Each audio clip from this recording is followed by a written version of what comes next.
తిరుమల తిరుపతి దేవస్థానం ప్రపంచ ప్రఖ్యాతి పొందిన నిత్య కళ్యాణం పచ్చతోరణంగా ఈ క్షేత్రం విలసిల్లుతోంది. తిరుమల వెంకటేశ్వర స్వామి ఎంతైతే ప్రత్యేకమో స్వామివారి లడ్డూ కూడా అంతే ప్రత్యేకం.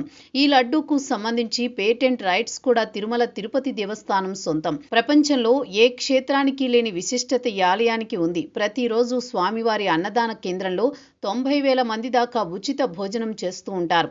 ధూపదీప నైవేద్యాల నుంచి మొదలు పెడితే లడ్డూ ప్రసాదం వరకు తిరుమల క్షేత్రంలో ప్రతిదీ ప్రత్యేకమే. స్వామివారి దర్శనం తర్వాత లడ్డూ ప్రసాదాన్ని కొనుగోలు చేయడాన్ని భక్తులు తమ అదృష్టంగా భావిస్తారు. ఎంతో విశిష్టమైన చరిత్ర ఉన్న తిరుమల లడ్డూ ప్రాశస్త్యం 2019 నుంచి 2024 వరకు దెబ్బతిన్నది.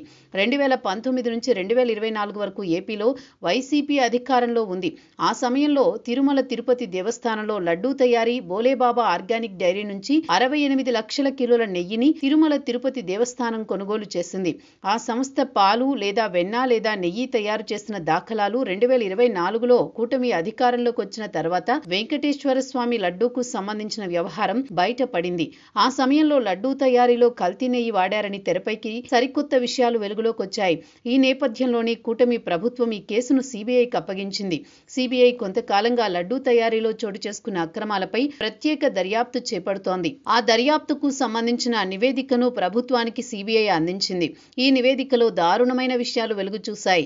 తిరుమల తిరుపతి దేవస్థానంలో 2019 నుంచి 2024 వరకు లడ్డూ తయారీలో అక్రమాలు చోటు చేసుకున్నాయని సిబిఐ నివేదికలో పేర్కొంది. లడ్డూ తయారీలో కల్తీ నెయ్యి ఉపయోగించారని, వెంకటేశ్వర స్వామి లడ్డూ ప్రాశస్త్యాన్ని దెబ్బతీశారని నివేదికలో వెల్లడించింది సిబిఐ.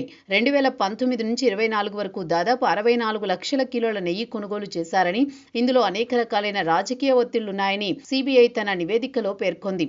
ప్రపంచవ్యాప్తంగా ఎంతో మంది భక్తుల మనోభావాలతో ముడిపడి ఉన్న అంశాన్ని కమర్షియల్ చేశారని సిబిఐ తన నివేదికలో పేర్కొంది.